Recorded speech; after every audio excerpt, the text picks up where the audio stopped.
Bom dia, essa é a nossa aula de número 3. Na aula passada, eu sou o professor Alfredo Ricardo Silva Lopes, do curso de História do CEPAM. Na aula passada, a gente viu essas ideias anteriores às ideias do Adam Smith. Né? Adam Smith, que é considerado o pai do liberalismo, né? Que viveu de 1723 até 1790. Aqui aberto. A gente não conseguiu vencer, né, o conteúdo da aula passada, e aí eu considerei por bem não correr em cima das ideias do Adam Smith, para a gente poder usar. Bom, porque a base a gente tem que ver com calma, né? Porque aqui vão surgir os entendimentos sobre o sistema capitalista que vão ser a base para a gente pensar esses entendimentos depois, com o Davi Ricardo, e depois de novo com o Karl Marx. Aqui, né, os autores, o Eka Hunt e o Lautenheimer, eles explicam para gente que o que permite que o Adam Smith faça esse entendimento do que é o capitalismo, né? Produza o livro chamado A Riqueza das Nações, que a gente chama de A Riqueza das Nações, tem um título muito mais comprido que isso. O que permite que o Adam Smith faça essa leitura é um sistema capitalista já amadurecido, né? Não plenamente desenvolvido. A gente não tem como saber se ele está plenamente desenvolvido, porque a gente ainda não viu a sua queda, né? Isso é até interessante a gente é bem provável, né, que essa por não termos visto ainda a sua queda, né, a sua transformação em outro sistema, é bem provável que isso faça a gente ter uma visão enviesada, né, desse sistema. Entretanto, é a realidade que imaginar que a gente poderia ter uma visão que não é enviesada, né, uma visão imparcial, seria também, de certa forma, ingênuo, né? A gente, na história, já desde, eu costumo dizer isso, se vocês já ouviram, enfim, faz parte da brincadeira, né? Na história, eu costumo dizer que a gente já supriu essa crença por imparcialidade desde o século XIX, né? Não existe imparcialidade. Cada cada historiador, cada professor, cada indivíduo, né, fala de um determinado lugar, e aí tem até o conceito do lugar de fala, né, que a Djamila Ribeiro trabalha muito bem, mas é impossível a gente desviar desse nosso lugar de fala, né? Esse lugar de fala ele marca. Então, se esse lugar de fala ele marca a nossa percepção sobre a realidade, ele também vai marcar, uma vez que ele marca a percepção, ele também vai marcar o nosso entendimento. E se marca o nosso entendimento, então a gente está preso a ele. Mas isso certo, não é negativo de forma alguma. Então o Adam Smith ele foi o primeiro dos economistas, né, a, a conseguir, né, elaborar um modelo abstrato completo que especificasse a natureza desse novo sistema que já estava em funcionamento, né, ao longo do século XVIII. Quando ele escreve A Riqueza das Nações, quando ele publica, né, A Riqueza das Nações em 1776, até é curioso que é o mesmo ano da independência dos Estados Unidos. A gente trabalha isso em Contemporânea 1. Quando ele escreve A Riqueza das Nações em 1776, a Revolução Industrial ela já tinha as bases para o seu amadurecimento. Né? A gente ainda não tinha uma revolução industrial a todo vapor, e aí até é legal usar o conceito a todo vapor, porque a energia, né, o motor a vapor, o motor a combustão, ele é produzido pela Revolução Industrial, né? É o que a gente vai ver hoje também. Uma das preocupações do Hunt do Lautzenheimer são... uma das preocupações desses dois é vincular a ideia, né, o entendimento do modelo abstrato, porque aqui a gente está trabalhando com modelos abstratos, né? É importante a gente levar isso em consideração. A gente não está nunca trabalhando com um modelo, e aí é um entendimento também um pouco meu, assim. Nenhum modelo consegue dar conta da realidade, né? A realidade está sempre se transformando a cada momento, os seres humanos estão transformando a realidade, transformando o seu entendimento sobre essa realidade, e quando a gente começa a definir essa realidade, ela já está em outros estágios de desenvolvimento, né? Quando a gente começa hoje a falar de neoliberalismo e de uberização do trabalho, né, num conceito de vincular o empreendedorismo, né, a esse indivíduo, porque antes, pensando na nossa sociedade atual, o empreendedorismo era uma característica que quem tinha capital precisava ter, né? Quem tinha capital precisava pensar como um capitalista. Atualmente, até quem não tem capital tem que pensar como um capitalista. Como assim, professor? Por exemplo, vamos pensar no nosso bom e velho exemplo do indivíduo, né, do homem ou da mulher que, por exemplo, trabalha no Uber, né? Ele tem que pensar como um capitalista, ele não pode pensar como um funcionário, porque ele é o empreendedor dele mesmo, né? A função dele na nossa sociedade, né? A função que ele toma para ele é sobreviver, logicamente, a gente sabe disso. Mas a função dele é desenvolver a si mesmo dentro desse sistema capitalista. E desenvolver é buscar incessantemente o lucro, né? E aí então, né, mas aí quando a gente começa a falar disso, a gente já percebe também que o Uber já é de certa forma passado, né? Agora é Uber de moto, agora já é o aplicativo no celular, agora já é o aplicativo dominando os restaurantes, né? Agora o restaurante ele não tem mais um motoboy próprio, né? O motoboy ele não é nem mais um motoboy, né? Porque agora ele é um motoman, né? Então tudo isso vem mudando. Então o nosso entendimento ele está sempre correndo atrás das transformações da realidade, né? E aí é isso que o Adam Smith faz aqui, né? Ele produz um entendimento que está correndo atrás das transformações da realidade, mas esse entendimento ele nunca é total, né? É uma ingenuidade imaginar que a gente vai entrar em contato com uma teoria, seja em qualquer campo do conhecimento, história, geografia, psicologia, economia, e essa teoria vai conseguir dar conta da realidade, né, em sua totalidade. Isso é um tanto quanto ingênuo acreditar nisso, né? Professor, mas então, se os modelos que a gente tem, eles não dão conta da realidade, a gente pode acreditar neles? A gente não tem no que acreditar se a gente não acreditar nesses modelos, né? Esses modelos, de certa forma, eles produzem estruturas de compreensão para a gente lidar com essa realidade que nos cerca, né? O que a gente precisa fazer, enquanto professores e professoras em formação, é se apropriar desses modelos entendendo que eles são modelos contingentes, né? São modelos que estão se transformando a todo momento, esses modelos de compreensão da realidade.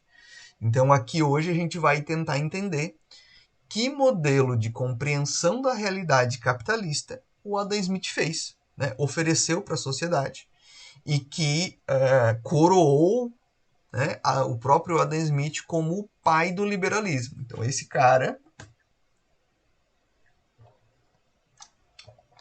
esse tal de Adam Smith, esse escocês, ele conseguiu elaborar um modelo, né, que permitiu à sociedade humana compreender ainda mais as transformações econômicas que já estavam em vigor. Isso é um ponto importante. Os autores eles têm uma percepção materialista da realidade. Os autores, o Hunt e o Lautenheiser. Como assim, professor? Uma percepção materialista da realidade. Né? É a realidade que dá suporte para a transformação do entendimento que se tem sobre ela. Ou seja, é a realidade que dá o suporte para os entendimentos que a gente, enquanto ser humano, produz. Né? O meu entendimento, ele é claro que quando eu tenho um entendimento sobre a realidade, o meu entendimento, a minha ideia, ele serve como uma ferramenta para lidar com essa realidade e talvez até modificá-la, né? Entretanto, eu não, as minhas ideias elas não criam a realidade, né? A realidade, as minhas ideias elas são consequência desse mundo material, dessas relações materiais que nos cercam, sabe? Essa relação de quem vem o primeiro, o ovo ou a galinha, no caso, o entendimento ou a realidade, né?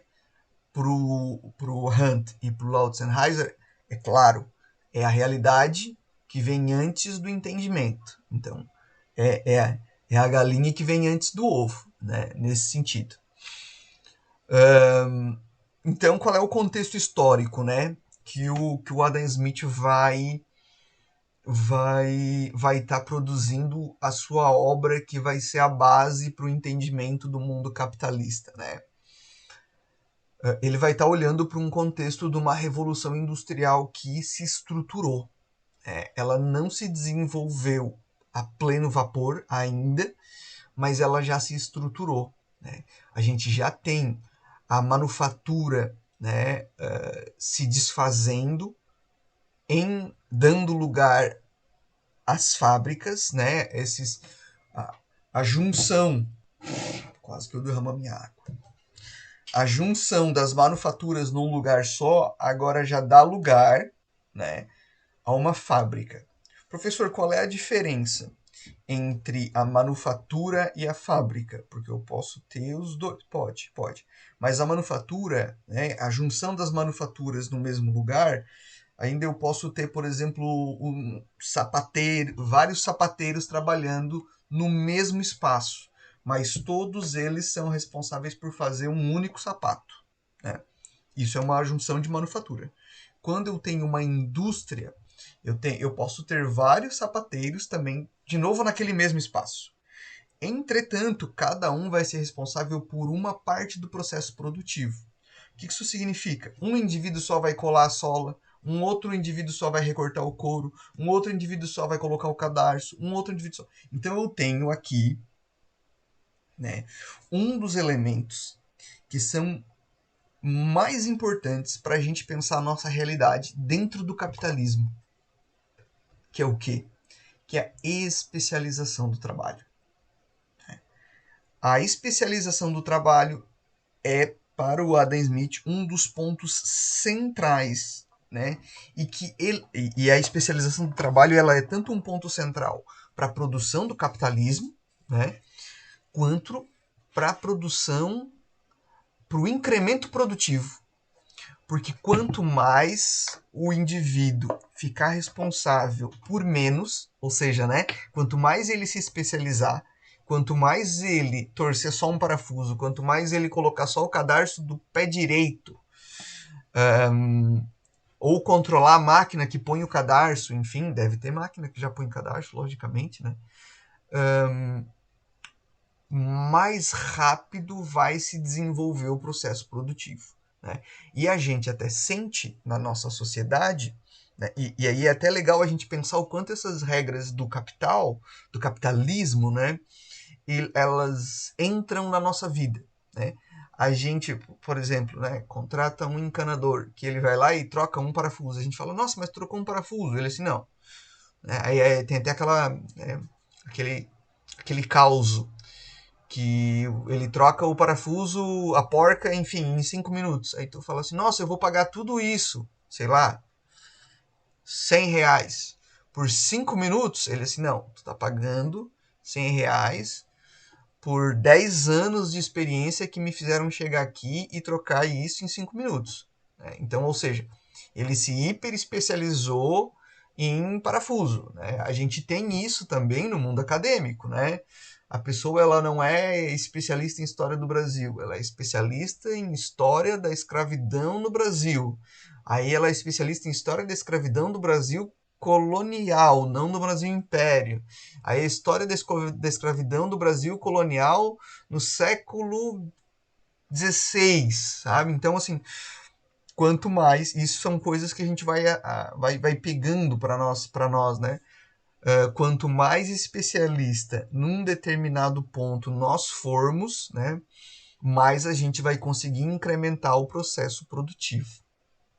Existem críticas a esse entendimento, né, da hiperespecialização do trabalho, mas a gente ainda não vai entrar nelas aqui. É importante deixar claro, existem críticas, logicamente, mas quando o Adam Smith ele fala isso, ele não está, quando ele defende, né, a especialização do trabalho, e a especialização do trabalho ela só vai conseguir acontecer em sociedades cada vez mais desenvolvidas, né, porque quanto menos desenvolvido for tecnológica, culturalmente, uma sociedade, economicamente, né, mais coisas o indivíduo vai fazer, né? Pensando aí o próprio desenvolvimento tecnológico. Pensando o nosso sapateiro ou a nossa sapateira, né? Quanto menos desenvolvimento tecnológico tiver, mais coisas ele vai ter que fazer. Mais coisas ele vai ter que fazer para montar esse sapato, né? Até chegar ao ponto que um dia ele só vai apertar um botão para ligar a máquina, ou não vai precisar apertar botão, vai só entrar no parque industrial e o sistema vai começar a funcionar por si próprio. Então, o que vai estar acontecendo aqui? Né? De 1700 até 1770, a gente vai ter uma transformação. Uma transformação no quê? Na forma com que o capitalismo se estrutura para dar conta de novos mercados. Que mercados são esses? Os mercados externos. Né? Se antes, né, a produção capitalista pode ser dentro do período mercantilista, mas ou do capitalismo mercantil ou do capitalismo comercial. Se antes a produção ela vai estar voltada, né, ao mercado interno, e aí estando voltado ao mercado interno, né, também a gente leva em consideração aqui aquela mudança do eixo gravitacional do capitalismo. Como assim, professor? Eu não peguei a aula passada. Se não pegou a aula passada, vai ali nas nossas aulas anteriores e dá uma olhada nisso. Eu vou dar uma explicaçãozinha rapidinha aqui para a gente, né, entender essa mudança desse eixo gravitacional e aí para a gente entender a transformação desse processo. No capitalismo mercantil, a produção de riqueza se dava a partir da compra de um produto num lugar, e aí eu pego esse produto, transporto até outro lugar e vendo esse produto em outro lugar. Né? O que isso significa? Significa que eu peguei pelo preço A e aqui vendi pelo 3 vezes o preço A, ou X, né? 3 vezes o preço X. Beleza. E assim eu produzi riqueza. No capitalismo industrial, né, os preços eles já vão estar mais iguais. Né? O preço de uma Coca-Cola em Corumbá e de uma Coca-Cola em Aquidauana, né, é basicamente o mesmo. É claro que, né, descontando as questões de frete, mas é basicamente o mesmo. Não vale muito a pena eu comprar Coca-Cola em Aquidauana e vender em Corumbá ou vice-versa. Usando a Coca-Cola aqui como esse produto fantástico do capitalismo, né, que está em todos os lugares. Fantástico não tô, porque, enfim, é um símbolo do capitalismo. Não que eu tome Coca-Cola. Aí, era assim que a gente produzia riqueza nesse capitalismo mercantil. Eu compro num lugar, transporto até outro e vendo em outro lugar. Com esse nivelamento do preço, né, em nível global, que vai se produzir à medida que a gente vai cada vez mais melhorando meios de transporte, meios de comunicação, eu vou ter esse preço nivelado. E aí o que vai fazer eu conseguir produzir mais riqueza? É eu controlar o processo produtivo, não só mais o processo de comercialização. E aí o meu eixo gravitacional, né, do capitalismo, ele sai da questão comercial e vai para a questão produtiva. Então, à medida que eu consigo controlar cada vez mais o processo produtivo, eu consigo também controlar a minha produção de riqueza. Né? E aí, aqui, nesse contexto, à medida que eu vou controlando o processo produtivo, eu também vou buscando cada vez mais um novo elemento que é muito importante para a Revolução Industrial. Que novo elemento é esse? Mercado consumidor. A partir do momento que eu consigo controlar o meu processo produtivo, eu tenho que começar a controlar o quê? Também? A minha capacidade de despejar produto no mercado. A minha capacidade de despejar produto no mercado vai depender, basicamente, da minha capacidade também de pegar novos mercados. Né? E aí vai entrar a responsabilidade do Estado Nacional. E aí, aqui desse contexto de um liberalismo de livre mercado, a gente vai ter ao longo do século XVIII, a gente vai entender por que surge um capitalismo monopolista, né? Num período que a gente costuma chamar de imperialismo ao longo do século XIX. Né? Por que acontece esse imperialismo ao longo do século XIX? Porque o Estado, bom, a gente vai ter as revoluções burguesas, né? E os burgueses vão fazer com que o Estado compreenda que o interesse burguês é a mesma coisa que o interesse do Estado, que é a mesma coisa que o interesse da nação. Então, vão defender, né, essa aquisição de mercados consumidores e de recursos naturais. O que a gente vai ter como natural a partir desse momento, né, é o entendimento de que cada indivíduo deve ter o lucro como bússola moral da sua vida. É a partir desse momento, né, que a gente começa a se perguntar, mas o que eu ganho com isso? Antes de fazer qualquer coisa. E isso vai transformar a nossa relação com os indivíduos, né? E vai transformar a nossa relação com o próprio meio ambiente, se a gente pensar assim. Né? O que a Inglaterra vai fazer? Antes, eu já ia começar a entrar nessa digressão, mas não vou não. Vamos se segurar e depois a gente vai para isso. Mas o que a Inglaterra vai fazer então, né, para controlar, né, para buscar ter cada vez mais controle pelo mercado consumidor dos próprios produtos, já que controlar vamos dizer assim, o processo produtivo é uma das partes, né? É uma das responsabilidades desse sistema capitalista. Né? Proibir a importação de tecidos da Índia, por exemplo, a partir de 1700. Né? Então, dentro da Inglaterra vai ser proibido o consumo de tecidos indianos para fazer o quê? Para valorizar a indústria local. E aí essa indústria local depois, né, vai disputar, né, até a gente trabalha isso lá em Revolução Industrial, como é que a Inglaterra consegue mudar, né? Porque antes era a Índia que exportava tecido para a Inglaterra e depois isso muda, né? A ponto de a Inglaterra depois estar vendendo tecidos para a Índia, né? Como é que a Inglaterra consegue fazer isso? Controlando cada vez mais o processo e transformando o processo produtivo em inglês. E aí é até legal a gente depois a gente vai chegar lá, a gente vai chegar lá. Eu fico tentando conectar uma coisa com a outra, mas é a nossa cabecinha funcionando, né? A nossa cabecinha é um navegador com várias abas abertas. Quais vão ser as transformações técnicas? Aí é importante a gente deixar claro, até o próprio Eric Hobsbawm, quando ele trabalha com a Revolução Industrial, não são as revoluções técnicas que produzem a Revolução Industrial. Né? É a aceitação social do lucro que produz as condições para a sociedade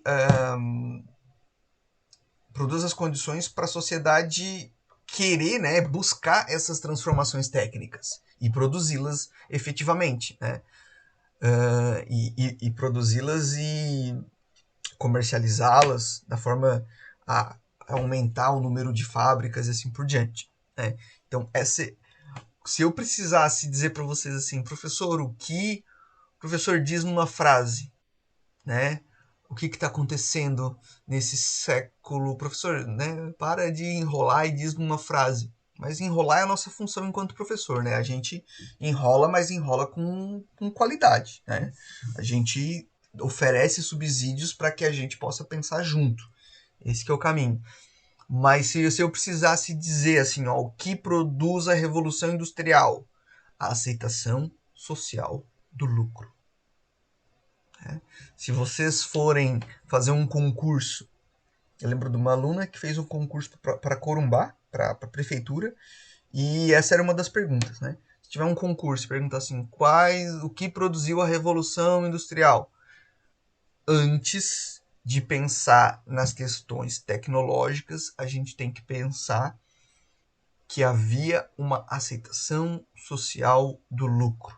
Isso define o sistema capitalista. Né?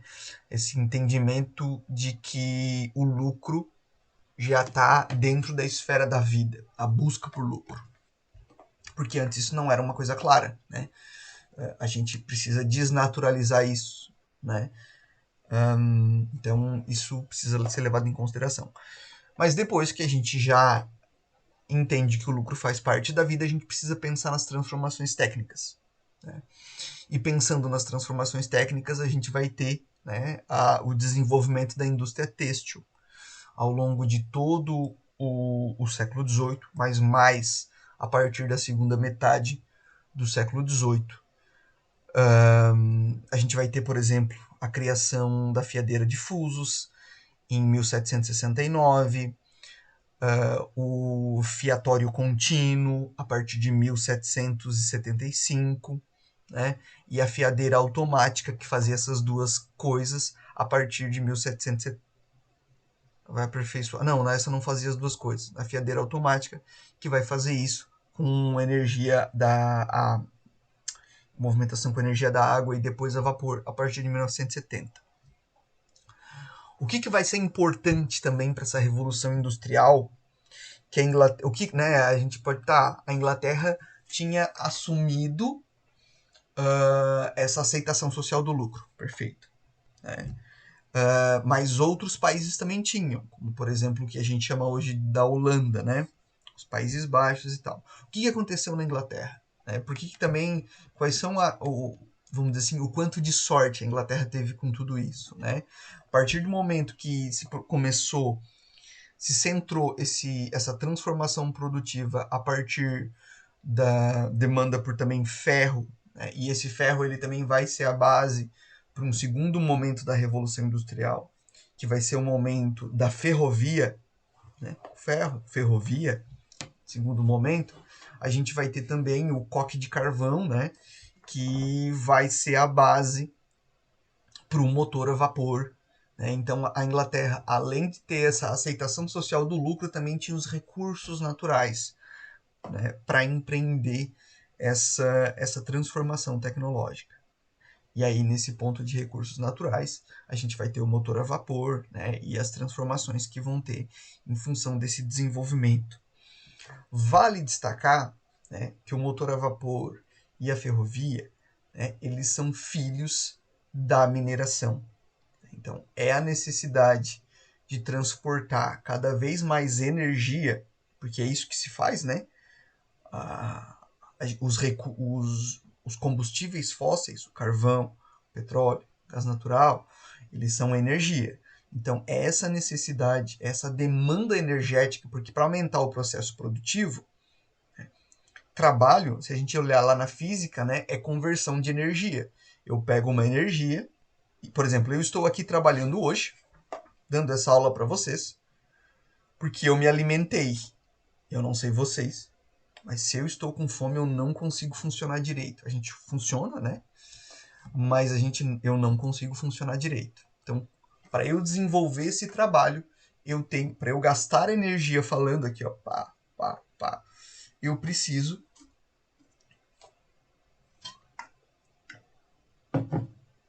de água, né? Logicamente. Mas eu preciso colocar energia para dentro. E aí até a gente entende por que chama de caloria, né? A questão energética que está na comida. Então, tem até um historiador ambiental, Robert Marx, ele trabalha com a ideia de que a Revolução Industrial ela produz uma nova forma de apropriação energética. O que ele está querendo dizer? Nós, enquanto seres humanos, aprendemos, a gente para de consumir energia num modo não natural, né? Porque não existe naturalidade nisso, né? Não, talvez consumir energia seja uma coisa natural, mas num modo pré-capitalista.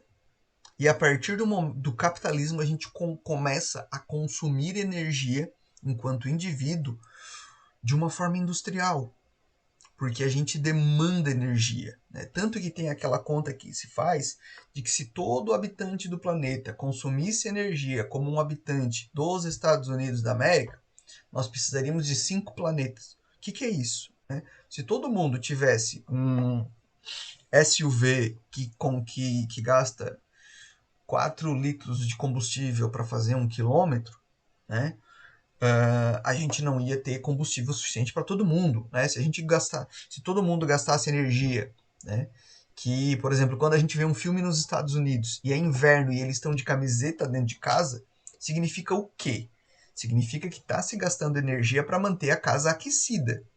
Né? Como isso é possível? Aquecimento a gás, enfim e tal. Então, assim, nós, enquanto indivíduos no planeta, agora consumimos energia, né? Para sobreviver, a gente não consome apenas energia que a gente ingere, né? A gente tem energia para manter tudo isso daqui funcionando, né? Para a gente funcionar online, por exemplo. Existe essa energia.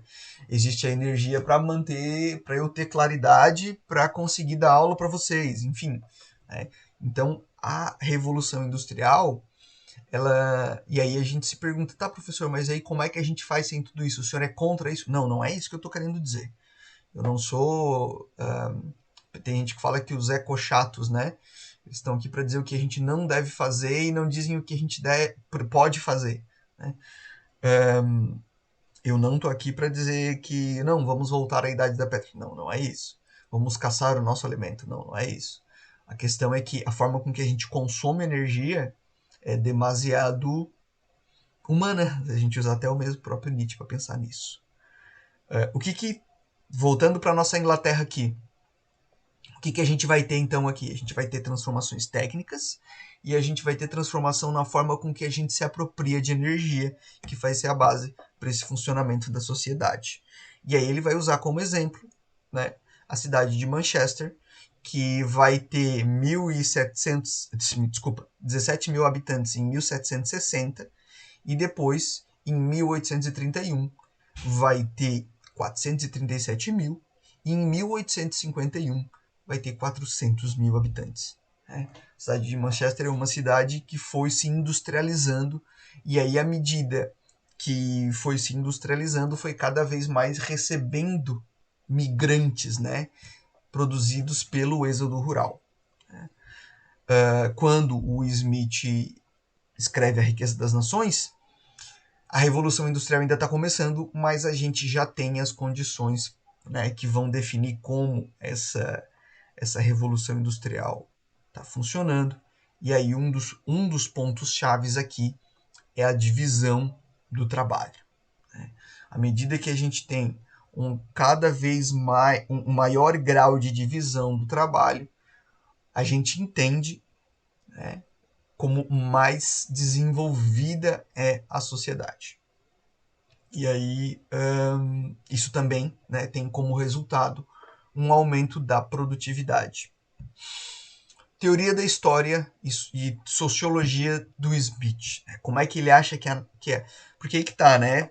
Por muito tempo, o economista ele era a pessoa que entendia como a sociedade funcionava. E aí ele produzia um entendimento das leis de mercado com base num entendimento da sociedade. Porque o mercado, né, ele era entendido como o reflexo da sociedade. Como é que o Smith vê tudo isso? Né? Bom, como um liberalista, ele acredita que o indivíduo está acima da sociedade. A partir do momento, né, que o indivíduo ele pode agir, se cada indivíduo agir de forma egoísta, um egoísmo de cada um vai esbarrar no egoísmo do outro, né? E aí com isso a gente vai ter uma certa harmonia, né? E aí esse egoísmo, né, que ele defende como uma lei da natureza, ele vai fazer com que os recursos eles sejam alocados da melhor maneira possível. E aí, com a alocação dos recursos da sociedade da melhor maneira possível, a gente vai ter um desenvolvimento do capitalismo e o desenvolvimento da sociedade. É muito importante a gente entender aqui nesse contexto que o desenvolvimento, que nesse contexto aqui se defendia que o desenvolvimento do capitalismo é o desenvolvimento da sociedade. Em alguns contextos históricos, né, ou a partir por exemplo, do socialismo, a gente vai entender que o desenvolvimento da sociedade é uma coisa e o desenvolvimento do capitalismo é outra. Né? Muitas vezes, para o capitalismo se desenvolver, ele tem que degradar a sociedade, por exemplo. Né? Pensando aí num capitalismo industrial, a lá o que acontecia ou acontece em Cubatão, por exemplo. Né? Então, essa ideia de desenvolvimento do capitalismo ser desenvolvimento da sociedade é uma ideia liberal, logicamente, mas desse liberalismo de um primeiro momento. O Adam Smith ele vai explicar que o desenvolvimento da sociedade ele se dá em 4 estágios que vão depender do desenvolvimento econômico. E aí ele vai dizer que a gente vai ter uma sociedade de caça, uma sociedade de pastoreio, uma sociedade de agricultura e uma sociedade de comércio.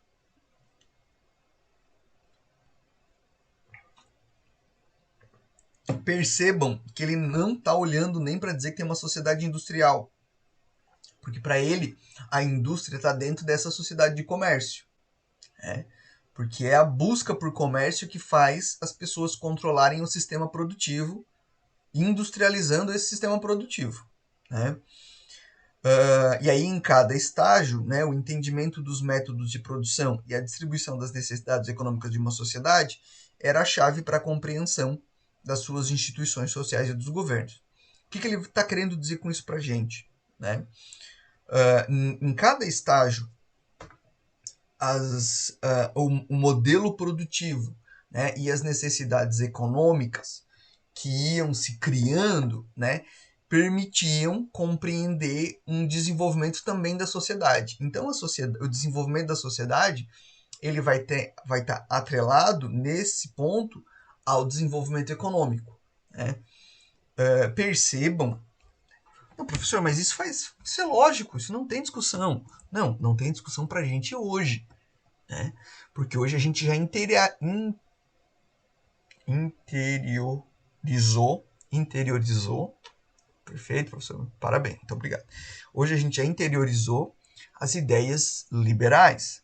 Vamos pensar num contexto medieval. O que não se pensava em desenvolvimento da sociedade a partir das relações de produção. Né? O que se pensava?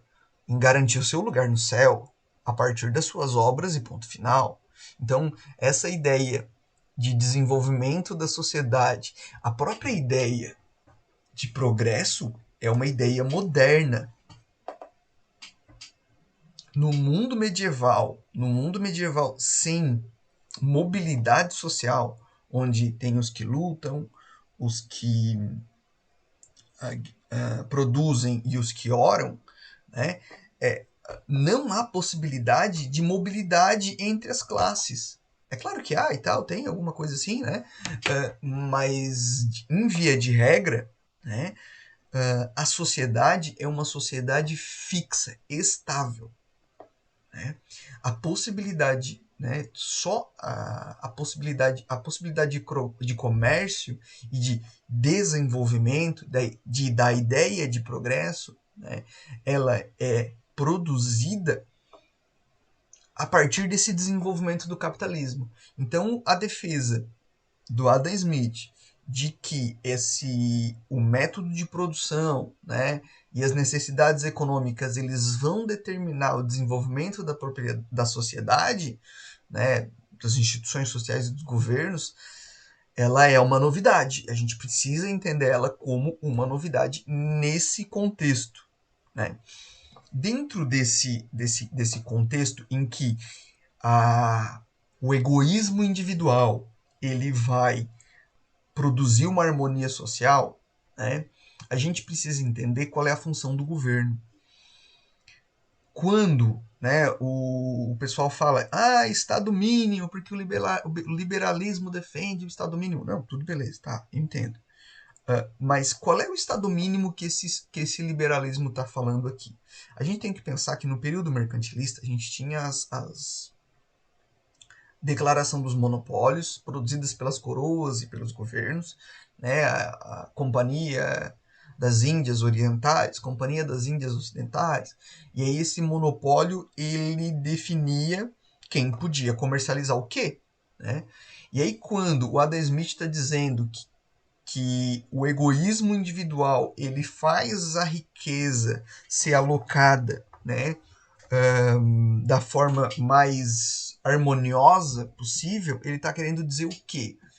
Bom, o egoísmo é meu, então não é do governo. Né? Então esse egoísmo ele vai fazer com que o indivíduo busque se autorrealizar. Então onde é que fica o governo aí? O governo não atrapalha. Deixa eu me autorrealizar. Esse é o ponto. Né? Por quê? Porque antes o governo ele atrapalhava. Em que sentido? Em tributo? Não, não é tributo. Antes ele atrapalhava porque ele dizia só quais eram os indivíduos que podiam comercializar. Né? E em alguns momentos, e nos casos em que o governo civil, né, definia qual o governo, como, né, quem podia comercializar, ele impedia que o egoísmo individual, né, alocasse o capital de forma a produzir essa harmonia social. Então, a preocupação, quando o Adam Smith fala em Estado mínimo, ele está querendo dizer que o Estado não produz monopólio para atrapalhar as relações capitalistas de compra e de venda e de produção. Né? Então, quando a gente fala em Estado mínimo, é um Estado mínimo em comparação àquele Estado mercantilista, daquele capitalismo mercantil. E não um Estado mínimo dizendo assim, não queremos imposto nenhum, o Estado atrapalha o indivíduo, sabe? Então é preciso tomar um pouco de cuidado, é uma questão até um pouco meio leviana, falar desse Estado mínimo hoje e tal. Então, o que se entende, né, com esse... O Estado que o Adam Smith defende é um Estado que permite que o indivíduo busque individualmente a sua autorrealização. O que o Estado tem que fazer nesse contexto? Garantir a propriedade privada. Essa é a função central do Estado pro Adam Smith. O Estado vai ser a instituição que vai defender os indivíduos que têm a propriedade privada, que têm um papel, porque a propriedade privada é um papel, né? Porque, por exemplo, o meu automóvel não é uma extensão do meu corpo. Não está conectado ao meu braço. Né? O que permite que o meu automóvel seja meu, quando um agente do Estado me para, é mostrar um papel no qual tem um conjunto de letras, de símbolos, que coincidem com um nome que eu apresento para o Estado, que é o meu nome pessoal. Então o Estado ele garante, né? Ele não fica no meu caminho, ele me dá liberdade e ao mesmo tempo o Estado liberal do século XVIII, né? E ao mesmo tempo garante que os bens que eu tenho, né, eles sejam, tá caindo aqui, eles não sejam apropriados por outro indivíduo. Então, essa é a função do Estado. E a gente já vai cair nos desdobramentos que isso tem. Né? Nesse sentido, né, a gente vai ter, quanto maior uma novidade aqui, dentro desse período capitalista, que vão estar surgindo, é a ideia do rendimento sobre o trabalho do outro. Né? Porque o capitalismo desenvolvido é isso. É eu conseguir. Se antes o que definia o meu lucro era eu conseguir comprar de um lado e vender do outro, agora o que define meu lucro é eu conseguir me apropriar do processo produtivo. Por exemplo, né? Antes, usando um exemplo bem simplório, né? Por exemplo, um corretor de imóveis, né? Um corretor de imóveis é um indivíduo que ele vende e tal, mas vamos pensar um corretor que compra. Ele compraria uma casa num momento e vendia essa casa num outro momento e ganharia isso. Né? Um indivíduo dentro do sistema capitalista é um indivíduo que compra um terreno, produz a casa e vende a casa em cima desse terreno. Então ele controlou o processo produtivo, assim ele pode ganhar mais ainda em cima desse sistema. Né? E aí, com isso, eu teria a definição, né, da classe social a partir do quanto de capital eu tenho, porque esse quanto de capital eu tenho, ele vai definir também quanto de capital eu vou conseguir produzir. Porque assim, né, gente? Qual é a diferença entre... Tá, mas dá para controlar o processo produtivo na Roma Antiga e por que eu não tenho capitalismo na Roma Antiga e eu tenho capitalismo agora? Porque nesse contexto aqui vai se entender a questão do risco. Já mato a charada de vocês. Nesse contexto aqui vai se entender que capital faz capital. Como assim, professor? Eu coloco em risco um tanto a minha riqueza, ela não é determinada por quanto eu tenho no banco. Percebam isso. A minha riqueza, ela é determinada por como eu coloco o meu dinheiro para trabalhar para produzir mais riqueza para mim. Esse é o ponto. Lembra lá do mercantilismo? O mercantilismo ele tinha lá o metalismo ou bulionismo. Bulionismo, acho que é esse o conceito, sim. E o que o mercantilismo defendia? Que a riqueza de uma nação é definida por quanto ela tem de metais em caixa. Né? E agora não. Agora a gente defende que a riqueza de uma nação está em quanto de capital ela consegue arregimentar para produzir mais capital. Né? Então, esse é o ponto-chave. Né?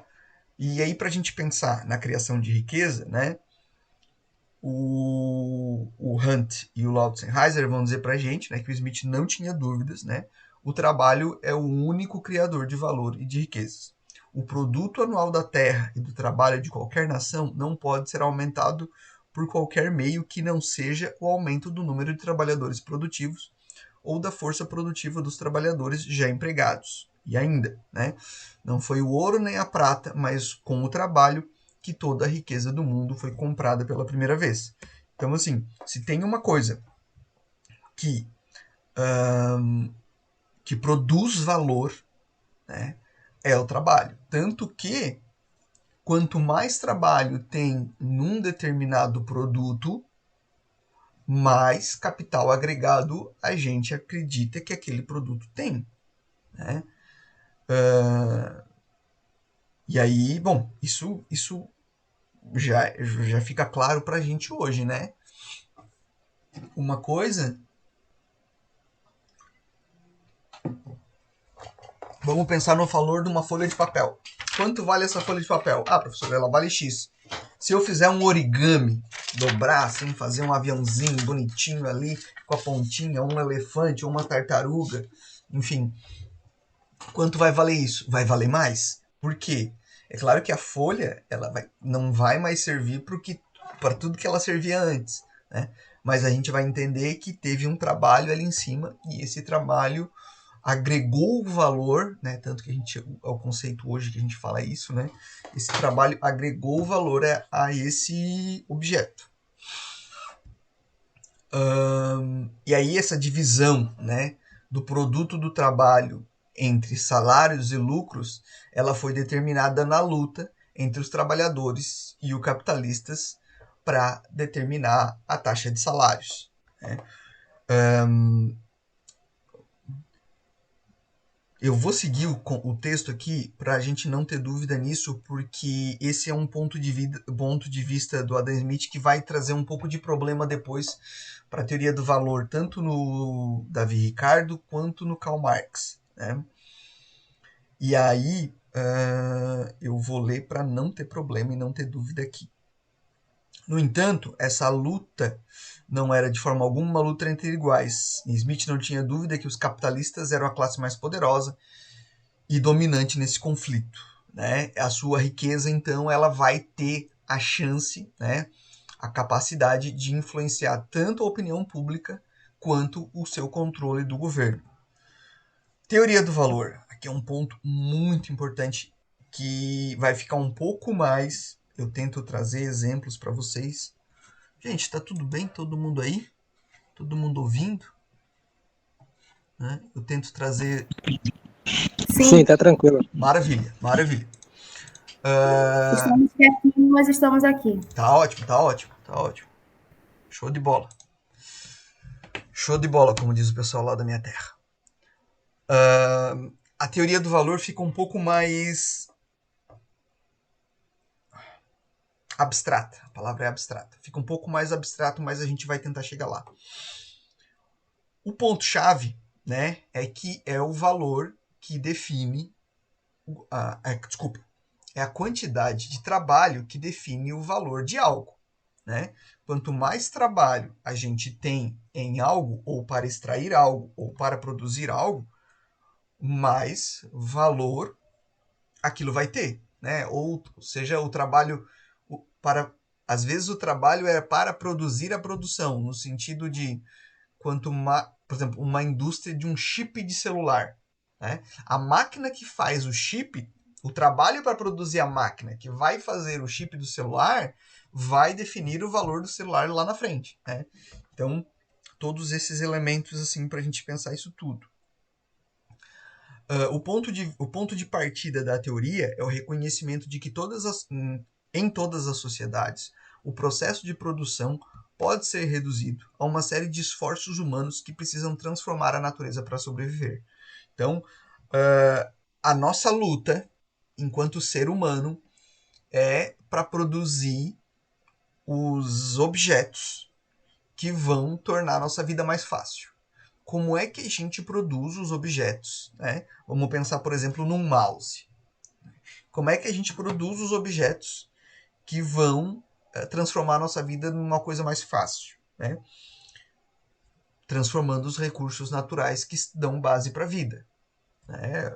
Ou seja, o petróleo para produzir o plástico que nos cerca. Né?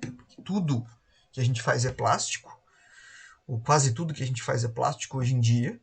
Né? E isso vem do petróleo. E o pessoal fala, o preço do petróleo nos combustíveis. Os combustíveis são um dos elementos, né, que dos quais a gente transforma o petróleo para poder usar. Mas o plástico é outro deles, né? Quando a gente, minha camisa de microfibra.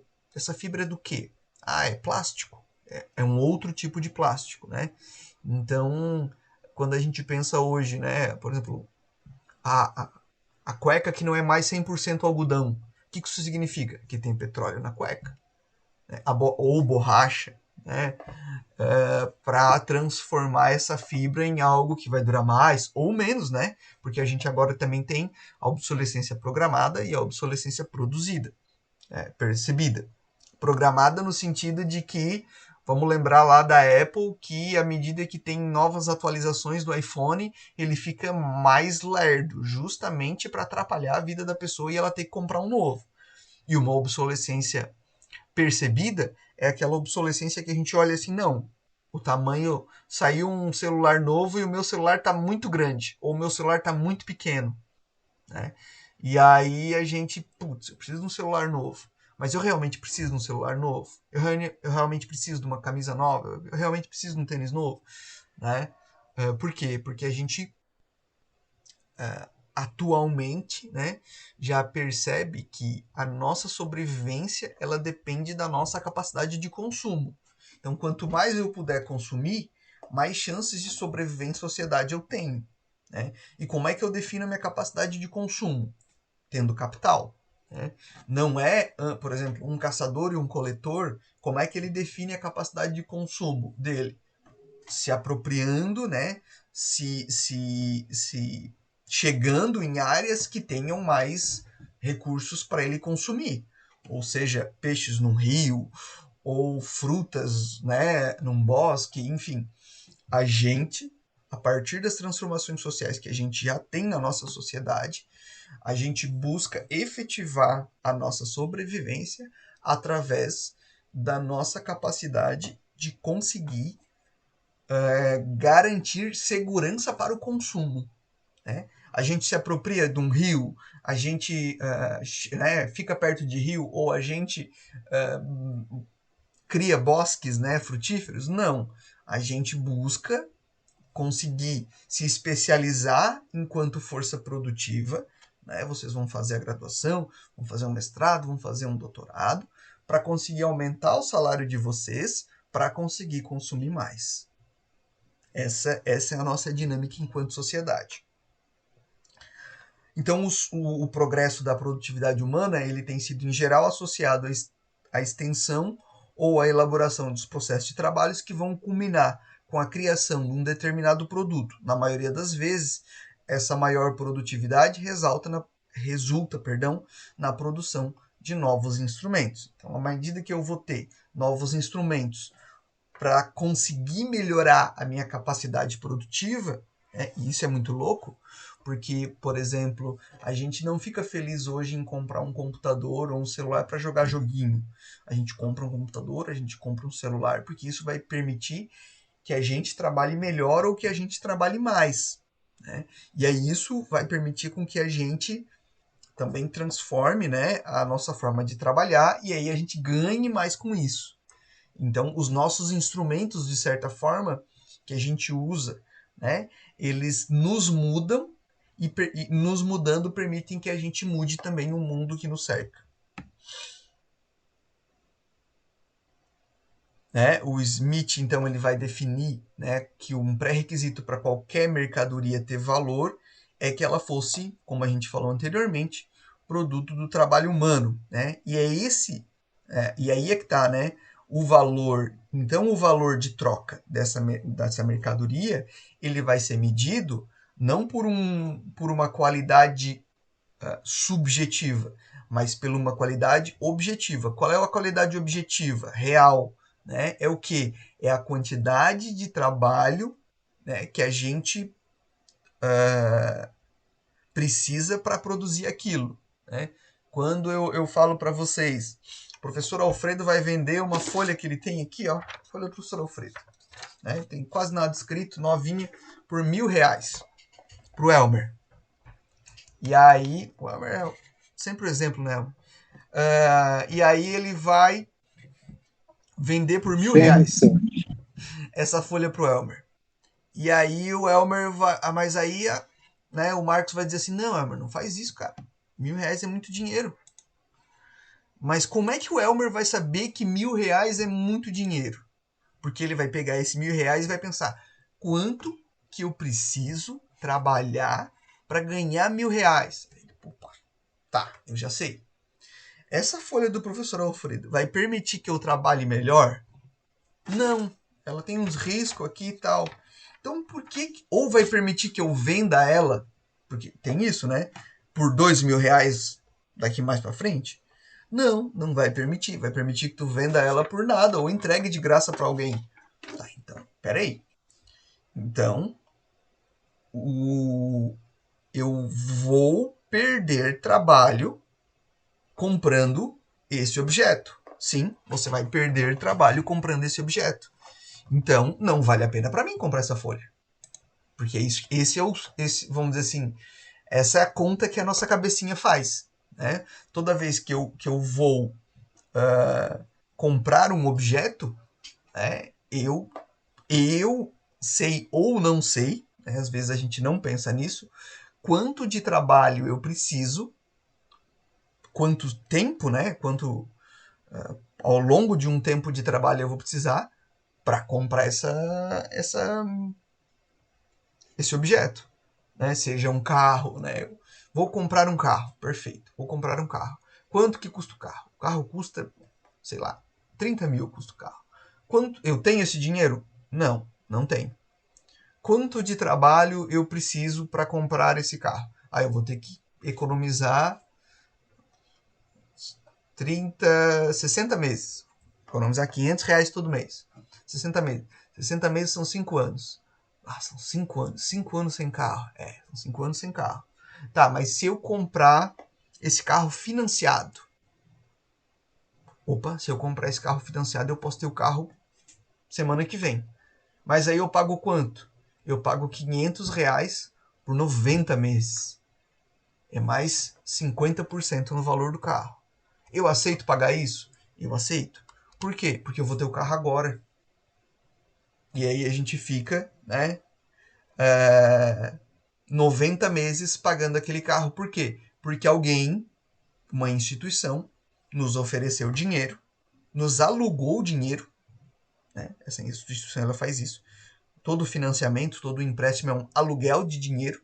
A gente aluga o dinheiro dessa instituição, paga o carro, com a esperança de, com esse carro, conseguir mais dinheiro, enfim, né?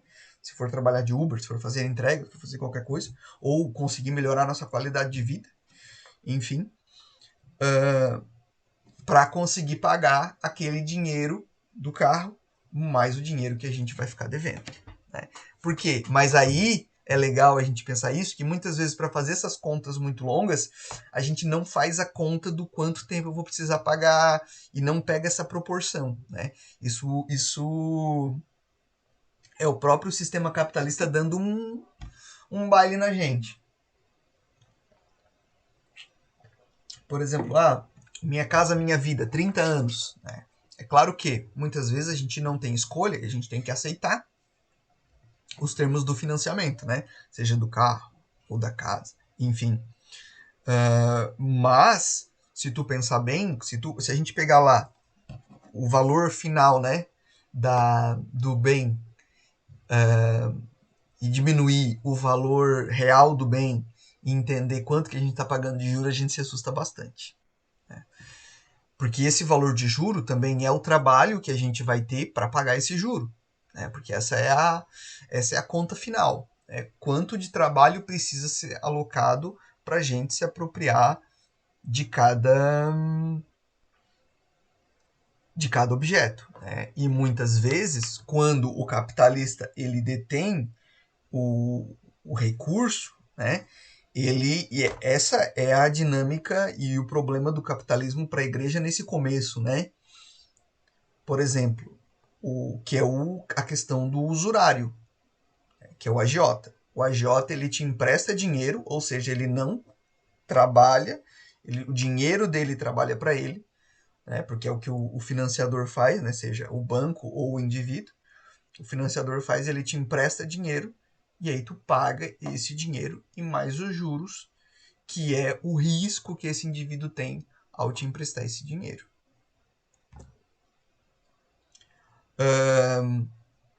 O Smith ele começa com a ideia do valor trabalho, mas depois ele vai dizer que o valor, né, dos objetos ele vai ser medido a partir da soma do salário, dos lucros e dos aluguéis. Né? Contudo, ele não vai conseguir mostrar, né, não vai conseguir um modo de mostrar como o trabalho ele incorporado à produção determina o valor de troca nessas circunstâncias. Por quê? Né? Porque ele vai estar olhando para o lucro, ele não consegue definir, né, explicar como o lucro acontece quando eu não tenho quando eu não tenho um trabalho propriamente dito que vai levar esse lucro a acontecer. Né? Por exemplo, lá no capitalista mercantil, que comprava o objeto num lugar e vendia no outro, qual era o trabalho dele? O trabalho dele era esse deslocamento até o outro lugar. Né? E agora a gente não vai ter mais esse deslocamento. que o lucro ele vai estar muito mais vai estar muito mais não, vai estar exclusivamente, não exclusivamente, mas ele vai estar em controlar o processo produtivo, né? Esse problema de colocar, de mostrar como que o trabalho incorporado ele vai determinar valor de troca, vai ficar para o David Ricardo, o Davi Ricardo explicar, e para o Marx explicar mais para frente com o conceito da mais-valia, que vai ficar, que esclarece isso totalmente para nós. O Smith ele vai trabalhar com a ideia, né? Porque o que acontece, né? A gente, como que se dá então? Porque se o trabalho, se é o valor do trabalho que determina o preço das coisas, por que os preços mudam, flutuam constantemente, né? E aí a gente vai dizer, não, são as leis de mercado, né? A partir da demanda, né? Por que o arroz no Brasil tá caro? Porque tudo tá caro, eu sei, né? Mas porque estão vendendo arroz no exterior, né? E o arroz no exterior é pago em dólar. Então, assim, o indivíduo, e aí, como é pago em dólar e o dólar tá alto, bom, fica caro pra gente, né? O produtor ele vai querer vender lá fora. O produtor querendo vender lá fora, diminui a quantidade de arroz aqui dentro.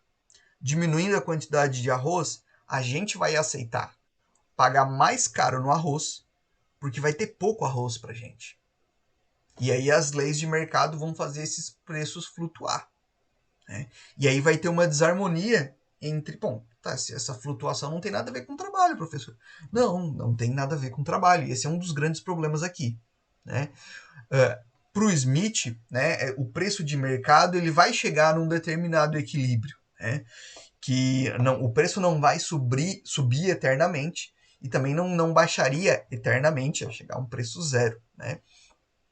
Porque vai chegar um momento em que as pessoas vão dizer assim, não, eu não pago mais que tanto no arroz, e vão comprar outra coisa além de arroz, vão começar a comprar macarrão, enfim, e aí o arroz, né, ele não vai adiantar subir mais porque as pessoas vão parar de comprar, e aí ele vai chegar num preço que as pessoas aceitam pagar, e aí o Smith chamaria isso, né, essa flutuação de uma flutuação natural, de chegar a um equilíbrio no preço, né?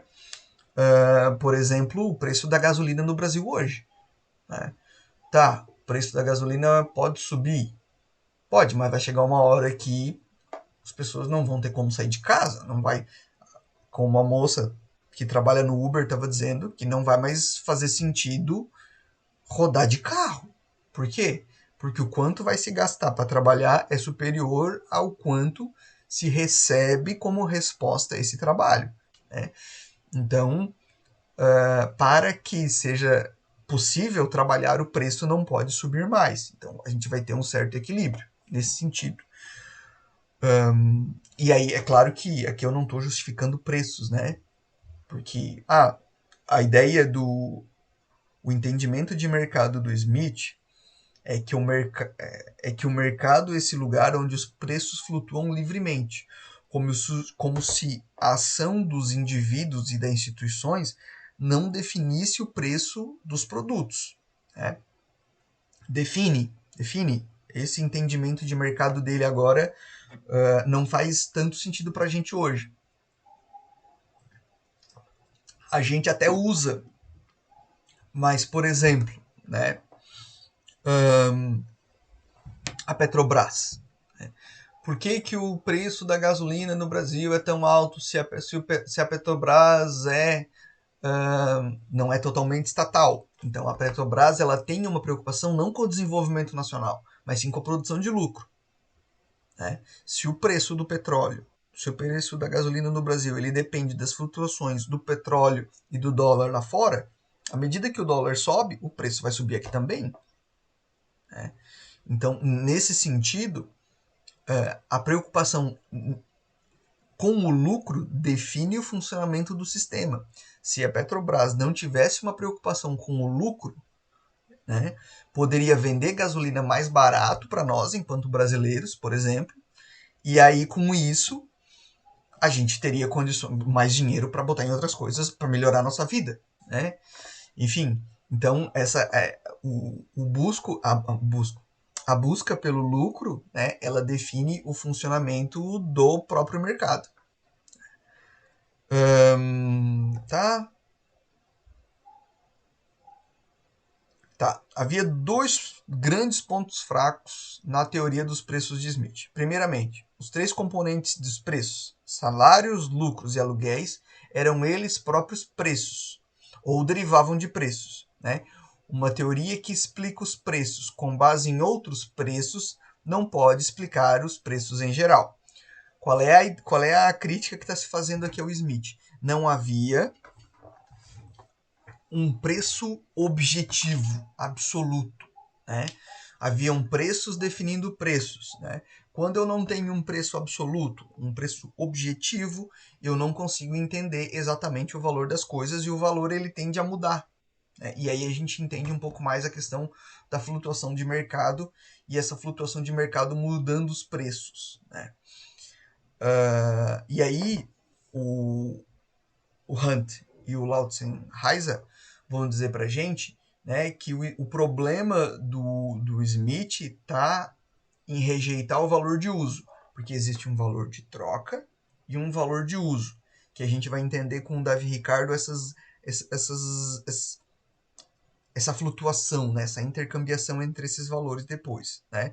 Segundo, o segundo grande ponto fraco da teoria dos preços baseado nos custos de produção de Smith, que viria a ser o ponto central da crítica feita a Smith por Davi Ricardo mais para frente, era que a teoria levava a conclusões sobre o nível geral dos preços e não os valores relativos de diferentes mercadorias. Então eu não tenho o valor da mercadoria em si, mas eu tenho um nível de preços. Eu não tenho um valor objetivo, eu tenho um nível, né, onde esses preços eles podem flutuar nessa busca por equilíbrio. Né?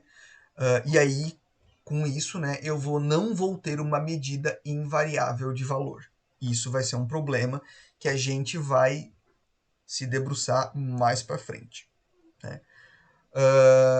E aí a medida de valor, na opinião dele, né, era a quantidade de trabalho que cada mercadoria deveria ter. Mas ele não conseguia efetivar uma medida de valor objetiva, porque porque a flutuação dessa mercadoria ela impedia a gente saber exatamente quanto de trabalho tinha em cada objeto. Por exemplo, se a gente vai querer comprar um computador hoje, né? Quanto de trabalho tem nesse objeto? Tá, tem um valor X. Qual o valor da mercadoria? 2x. Mas por quê? Porque está tendo uma grande procura por comprar computador para minerar criptomoeda. Isso é real? Eu estava conversando com um amigo meu, ele estava me contando isso. Tendo uma grande procura para comprar computador para minerar criptomoeda. Se vocês forem, por exemplo, montar um computador gamer em casa, vai estar caríssimo. Por quê? Porque para minerar criptomoeda também se usa placa de vídeo. Então, como há uma grande demanda por esses produtos, o mercado entende que os indivíduos que buscam isso, logicamente, eles vão tá aceitando pagar mais caro por isso. Então tá, mas o valor, o trabalho embutido nesse preço, ele é objetivo. Né? Por que está tendo essa movimentação? E aí, essa questão, né, dessa impossibilidade de efetivar um valor específico da mercadoria é um dos calcanhares de Aquiles da teoria dos preços do Adam Smith. Teoria do bem-estar econômico. Né? O bem-estar humano ele vai depender do trabalho que a gente empreende para esse bem-estar, né? E da quantidade de trabalho e do número de pessoas que deveriam estar consumindo, né? Esse resultado do nosso trabalho. Aqui é importante destacar que para o liberalismo, né, para o indivíduo dentro do liberalismo que busca se autorrealizar, a felicidade é uma responsabilidade individual. Se antes, no mercantilismo, né, a responsabilidade... Lembra que tinha lá os que oram, os que laboram e os que protegem, né? Os que lutam e tal, beleza. Né? Haviam responsabilidades claras. Né? O camponês ele não era responsável pela sua defesa.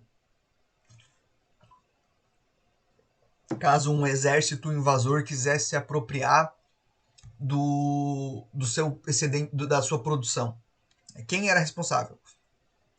O senhor feudal. Aqui, né, a responsabilidade ela cai sobre os ombros de cada indivíduo. Até a responsabilidade política. Né? Porque para o liberalismo, o liberalismo ele defende uma democracia. Né? O que significa isso também? Se a gente vota mal, a culpa é de quem? É nossa. Por quê? Porque significa que a gente não leu o plano de governo do candidato que a gente votou. E se ele ganhou, logicamente, né? Se ele perdeu, enfim, não tem como saber. Mas se ele ganhou e tá fazendo um monte de asneira, o que isso significa? Que a gente votou mal. Por quê? Porque a responsabilidade é de quem? É nossa, enquanto indivíduo. Então a nossa responsabilidade, além de econômica, ela também é política no liberalismo, né? E é sobre os nossos ombros que repousa a se repousa a nossa responsabilidade individual, também repousa a responsabilidade coletiva, já que, né, para o liberalismo, vamos dizer assim, a base da sociedade é o indivíduo. Se os indivíduos se responsabilizam coletivamente, né, pela individual, só que de forma coletiva, pela própria felicidade, a sociedade inteira vai entrar vai viver essa responsabilidade, né? E isso vai produzir, enfim, o bem-estar da sociedade como um todo. Para o Adam Smith, o capitalismo ele era dividido em dois setores básicos, agricultura e indústria. Essa é a grande novidade aqui. Né? Para os fisiocratas que a gente viu na aula passada, a indústria ela não produzia riqueza, ela transformava. Né? Para o liberalismo, a indústria é um dos setores produtivos. Quando a gente ouve hoje, né, Jornal Nacional ou outro jornal qualquer, o setor produtivo cresceu 30% ou 5%, enfim. O que isso significa? Que a indústria e a agricultura cresceram 5% ou 30%. Né? Porque hoje nós entendemos que indústria e agricultura são parte desse sistema produtivo. Né? Antes, né? O que significa entender que a indústria e a agricultura fazem parte do sistema produtivo? Significa que a indústria e a agricultura produzem riqueza, né? produzem capital. Né? Antes, os fisiocratas entendiam que só a agricultura produzia riqueza. Então, o imposto deveria recair apenas sobre os produtores rurais. Então, uma das explicações por que deu tão errado tudo isso nessa França do século XVIII. Tá? A produção de mercadorias, então, exigia três grupos distintos de insumos: terra, inclusive recursos naturais, o trabalho dos indivíduos e o capital. Aqui, né, professor, mas eu discordo. A gente vai precisar só de recurso natural e trabalho. Né? Mas dentro da sociedade capitalista, para arregimentar terra ou para arregimentar trabalho, eu vou precisar de capital. Porque antes mesmo de empreender o trabalho em si, eu preciso ter o capital. Porque, por exemplo, para eu produzir, até mesmo na agricultura, eu tenho que ter capital para comprar semente. Eu tenho que ter capital, porque agora tudo é capitalizado, né? Essa semente ela não é recurso natural. Isso que mudou dentro do capitalismo. Então eu vou ter que ter trabalho, eu vou ter que ter terra, recurso natural, eu vou ter que ter trabalho e eu vou ter que ter capital o tempo todo. E eu vou ter que intercambiar tudo isso. E aí a questão do preço, ele pro capitalista, ele vai ser sempre um intercambiamento entre recurso natural, trabalho e capital. E aí quando eu tenho um problema, por exemplo, quando eu preciso aumentar o meu lucro, mas o meu recurso natural e o meu capital, eles permanecem estáveis, o que eu preciso fazer? Pagar menos pelo trabalho. E aí vocês vão entender porque que quando um capitalista ele precisa ter lucro, a primeira coisa que ele pensa é o quê? Preciso pagar menos aos meus funcionários. Por quê? Porque diminuir o valor do capital que ele usa para gerar capital, ou seja, pagar menos pela matéria-prima, ele não pode. Pagar menos pelo aluguel do galpão, enfim, ele não pode. Mas ele pode fazer o quê? Ele pode diminuir o valor que ele paga aos funcionários. Diminuir a quantidade de trabalho, não. Isso é importante. Eu mantenho a minha quantidade de trabalho no mesmo nível, mas eu diminuo o valor pago a esse trabalho. Né? Ou, né, eu, eu, ou eu mantenho o mesmo valor de trabalho, mas eu aumento a minha produtividade. Né? Porque se eu aumentar a minha produtividade e manter o meu trabalho com o mesmo valor, no final das contas eu estou pagando menos pelo trabalho, se a gente pensar bem. Né? Se eu, como um vendedor, eu vendo 50 quilos de arroz, né? E no mês que vem o meu patrão fala, olha, se tu não vender 60, tu tá no olho da rua. Aí eu vendo 60. Aí eu ganho o mesmo tanto de salário. O que isso significa? Que ele está pagando menos pelo meu trabalho. Né? Essa é a dinâmica. E esse vai ser o entendimento que vai levar a gente a entender o trabalho e a condição da mais-valia lá na frente, lá na teoria marxista. Né? Quais são as bases legais, então, para a gente entender essa divisão de classes? Né? Aqui ele vai também estabelecer as bases para o entendimento marxista, né? E aí é curioso porque a gente tá lendo um liberal, né? O que vai estabelecer as bases para essa divisão social vão ser as leis da propriedade e a distribuição da propriedade real entre as pessoas. Então, lembra aquele papel que eu falei? O professor Alfredo tem um papel que diz que aquele carro é dele. Né? Se eu deixar o Elmer andar no meu carro para trabalhar no Uber, e disser, Elmer, tu pode fazer isso. Mas o que vai dizer? O que eu vou dizer para ele? Mas eu quero 10% de tudo que tu ganhar. Mas por que ele vai dar 10%? Porque, no final das contas, porque o carro tá no nome do professor Alfredo. Por quê? É isso. Né? Porque o professor Alfredo é o detentor do meio de produção. Que lá é o meio de produção? É o carro. Mas ele é detentor por quê? Porque ele tem o papel. Porque, lógico, que o papel veio quando ele pagou pelo carro. E aí ele trocou o carro com a concessionária ou com outra pessoa, enfim. Mas é o papel que garante. Né? E esse papel, se, por exemplo, o Elmer não me pagar e eu tiver o contrato com o Elmer, para quem que eu vou recorrer desse contrato? Eu vou lá no Marcos e dizer assim, Marcos, olha só aqui, ó, o Elmer não me pagou. Não, eu vou acioná-lo judicialmente. Quem é a justiça? É o Estado. E aí o Estado vai cobrar do Elmer porque o Elmer não pagou, vai fazer o Elmer, como é que é o conceito? Honrar o contrato. Como se fosse uma honra, né? Porque honra é um sentimento pessoal, né? O contrato faz o indivíduo... O Estado está ali para fazer os indivíduos honrarem os contratos. E assim ele garante as bases sociais para essa divisão social. As bases legais para essa divisão social. Caminhando para o final da nossa aula. Né? Então, nessa sociedade, como é que a gente vai produzir bem-estar? Permitindo, né, que a sociedade se organize, né, a partir dos princípios egoístas e aquisitivos. Né? A partir da minha busca por me autorrealizar dentro do sistema capitalista, no entendimento liberal, né, a partir dessa busca, eu vou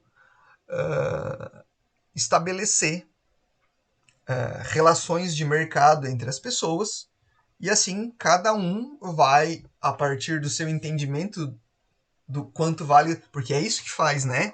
No final das contas, a gente precisa saber quanto vale o nosso trabalho. Porque sabendo quanto vale o meu trabalho, eu aceito pagar R$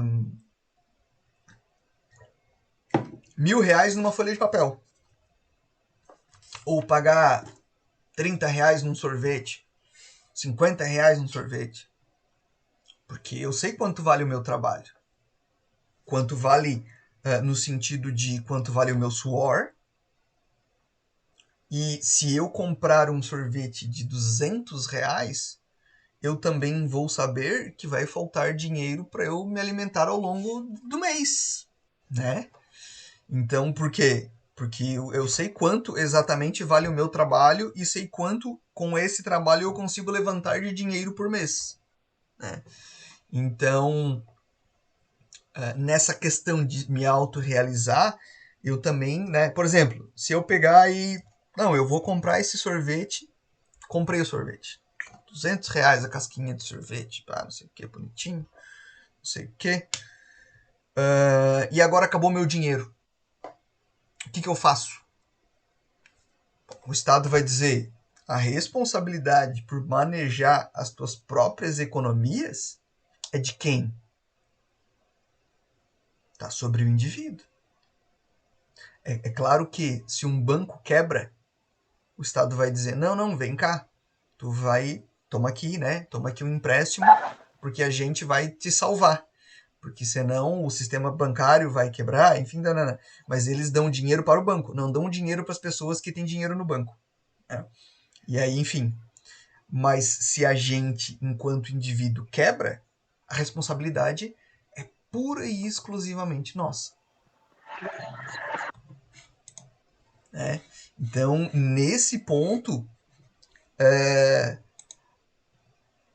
esse controle que eu devo ter enquanto indivíduo pela minha autorrealização, ele vai ser dependente do quanto de capital eu tenho.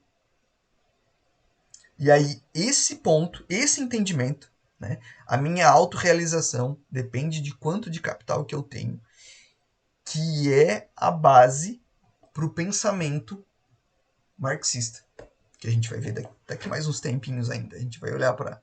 Na próxima aula é o Malthus, se não me engano, mas vai chegar uma hora que a gente vai ter que olhar o Marx. Não tem como não olhar o Marx. Da mesma forma que não tem como não olhar o Adam Smith, não tem como não olhar o Marx nessa disciplina. Porque o Marx ele vai olhar para essa questão da autorrealização liberal e vai dizer assim, tá, cara, para aí. Porque nem todo mundo consegue se autorrealizar. E por que as pessoas não conseguem se autorrealizar? Por que as pessoas não conseguem desenvolver o seu próprio potencial? Porque elas estão ocupadas passando muito tempo trabalhando.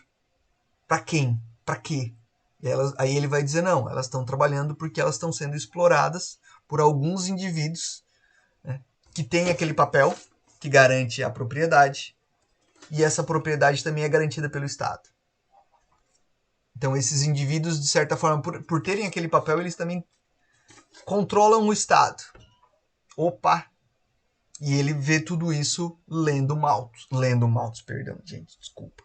Lendo Adam Smith, né? Então, no contexto da teoria da história do Smith, o capitalismo ele vai representar o estágio mais alto da civilização, né? Que vai ser atingido, né, o ponto culminante quando esse tivesse evoluído para um estado em que o governo tivesse adotado uma política de laissez-faire, que é o deixe fazer, deixe passar, né? Permitindo que as forças da concorrência e o livre jogo da oferta e da demanda regulassem a economia, que ficaria quase completamente livre das restrições do governo e de suas intervenções. Então, quando é que a gente vai ter um bem-estar social coletivo pleno dentro do liberalismo? Quando o Estado for mínimo, a ponto das necessidades individuais, né, ditarem o funcionamento da sociedade. Aí que tá, né? essas necessidades individuais, elas vão ditar o funcionamento da sociedade, mas as necessidades individuais de quem consegue impor as suas necessidades à sociedade. E quem é que consegue impor as suas necessidades à sociedade? Quem tem capital. Então, nem todo mundo consegue se autorrealizar dentro do liberalismo. Para se autorrealizar, a gente tem que ter capital. Para o Smith, então, o nível da produção de qualquer sociedade vai depender, né, do número de trabalhadores produtivos e do nível dessa produtividade. Nível pensando aqui estágios de desenvolvimento. Né? Por que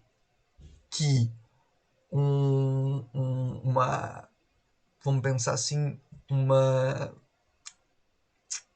a gente pode até pensar dentro das nossas realidades brasileiras. Né? Por que uma pequena produção agrícola, ela para a gente entender ela como desenvolvida, a gente precisa olhar para ela pensando ela enquanto monocultora. Né? Porque se o pequeno produtor ele vai produzir um pouquinho de cada coisa, né, ele vai produzir e essas coisas têm valores diferentes, né, ele não vai conseguir obter lucro, o mesmo lucro, se ele produzisse uma coisa, por exemplo, a coisa que mais dá lucro, dentro de todo o seu espaço produtivo. Né? E aí, só que, mas professor, esse pequeno produtor, ele está produzindo muitas coisas porque ele também consome essas coisas, correto? E o pequeno produtor que produz só uma coisa, ele não consegue viver só dessa uma coisa, correto? Então, à medida que eu produzo só uma coisa, eu preciso de outros produtores produzindo só uma coisa também. Então, eu vou interligar o meu sistema produtivo, a minha produção, a outros produtores, interligando assim o sistema produtivo. E quando eu produzo diferentes coisas, eu não preciso necessariamente me ligar a outros sistemas produtivos. Por quê? Porque eu consigo ter na minha propriedade o necessário a uma subsistência. E aí, então, a gente, dentro do sistema capitalista, a gente entende que quanto mais voltado à subsistência um sistema produtivo é, menos desenvolvido ele é. E aí vocês vão entender, por exemplo, a questão do desenvolvimento do comércio no período medieval, em que o feudo ele era um espaço autossuficiente. E aí não precisava de comércio. Por quê? Porque quase tudo que o feudo tinha, precisava, ele tinha. Né? Então, à medida que a gente vai se integrando a um sistema de comércio ou desenvolvendo um sistema de comércio e de produção, a gente vai se especializando. Professor, agora eu entendi. Agora eu entendi por que o senhor fala da especialização produtiva e a gente usa até a nossa própria relação com o conhecimento, pensando na graduação, mestrado e o doutorado. Beleza, é isso mesmo. Então essa especialização produtiva ela serve tanto para a nossa vida quanto para o sistema capitalista. E aí a gente entende dentro desse sistema que quanto mais desenvolvida a unidade produtiva for, mais monocultora e mais especializada ela vai ser. E a gente vê isso de um ponto de vista liberal, vamos deixar isso bem claro, como uma coisa positiva.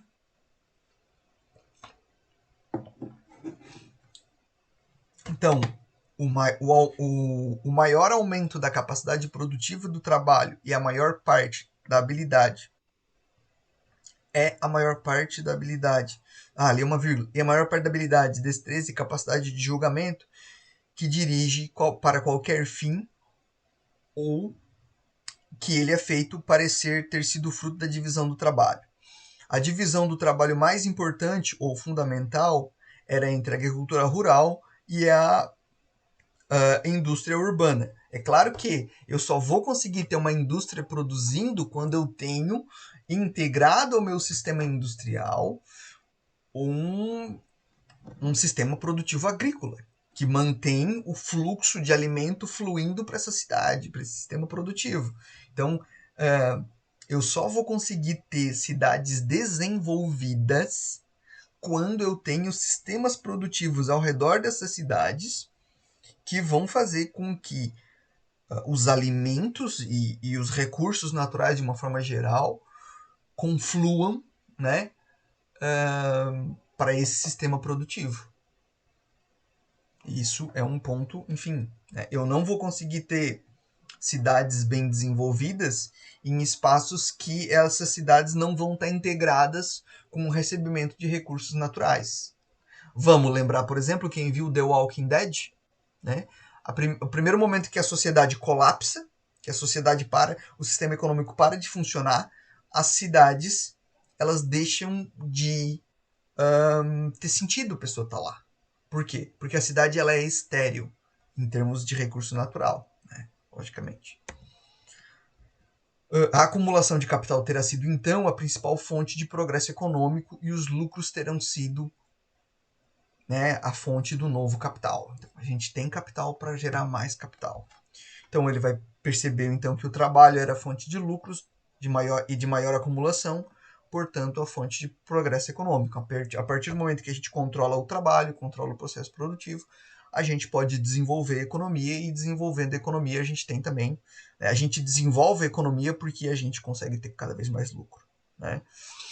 Assim, o Smith vai concluir que as intervenções, as regulamentações, as concessões de monopólio e os subsídios especiais do governo, tudo isso tendia a alocar mal o capital, né, e a diminuir a sua contribuição para o bem-estar econômico, porque o bem-estar econômico ele vai ser produzido à medida que eu, enquanto capitalista, vou buscar desenvolver me autorrealizar, e me autorrealizar significa produzir lucro para mim.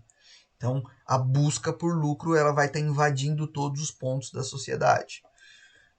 Então, esse vai ser o, vamos dizer assim, o mantra do capitalismo aqui. Conflito de classes e harmonia social. Bom, né, os liberais eles vão defender um sistema óbvio e simples de liberdade natural, né, que é uma liberdade que vai ser direcionada pela minha busca por autorrealização, que vai ser direcionada pelo meu egoísmo e pela minha necessidade de capital para efetivar minha sobrevivência, né? Nesse contexto, como é que eu vou ter... Vai existir conflito de classes? Sim, sem sombra de dúvida vai existir conflito de classes, porque vai existir um conflito entre indivíduos que vão buscar explorar outros indivíduos, porque todos aqui somos indivíduos, né? A noção de classe ela também não faz sentido dentro do liberalismo, porque no liberalismo é cada um por si, teoricamente, né? E aí, né, como é que se vai efetivar uma harmonia social aqui, né? Vai se efetivar uma harmonia social a partir do momento que o Estado vai garantir a defesa do indivíduo que busca explorar o outro indivíduo, né, desde que o outro aceite, né? A gente aceita trabalhar por, enfim, né, porque logicamente aceita porque não tem capital, né? Mas a gente não é obrigado, né? A sociedade liberal ela é contra o trabalho escravo, né? Entretanto, a gente aceita o trabalho que aparece, dado que, enfim, do contrário, a gente passaria fome, né? E até, né, as sociedades liberais, elas, quando o operariado passa a se organizar para disputar organizado o controle sobre os próprios salários, que é isso que é o sindicalismo, né? O Estado vai intervir dizendo que isso é um crime inicialmente, porque isso vai contra as regras do livre mercado, que vão ser estabelecidas dentro desse contexto de liberalismo. Certinho. certinho, 10 horas. Dúvidas? Questões?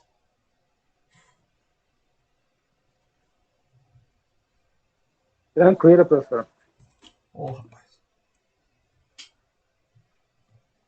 Deixa eu abrir aqui o livro, só para ver uma coisinha. Na aula que vem... área de trabalho, não.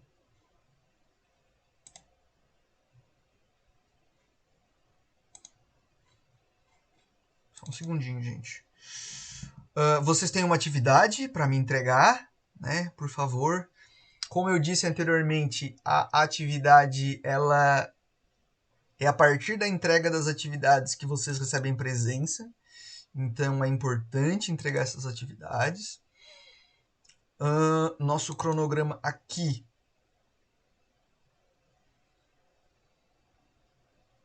Hoje a gente 21. Hoje a gente teria que ter visto o Thomas Malthus. A gente vai ver o Thomas Malthus semana que vem. E aí eu vou tentar juntar o Malthus e o Ricardo, se fizer sentido, né? Se bem que a gente tem um diazinho no final lá que nos permite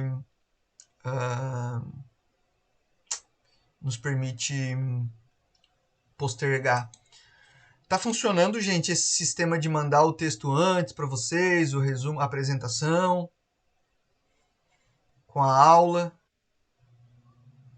Quem não... Beleza. Então tá.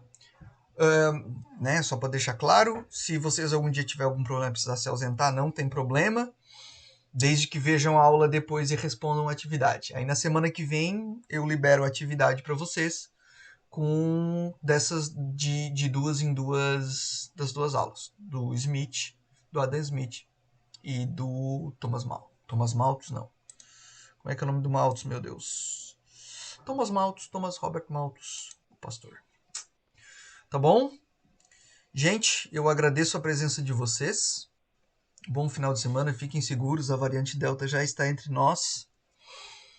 Lavem as mãos, usem máscara, se puder, fiquem em casa. Obrigado, bom final de semana. Tchau, tchau.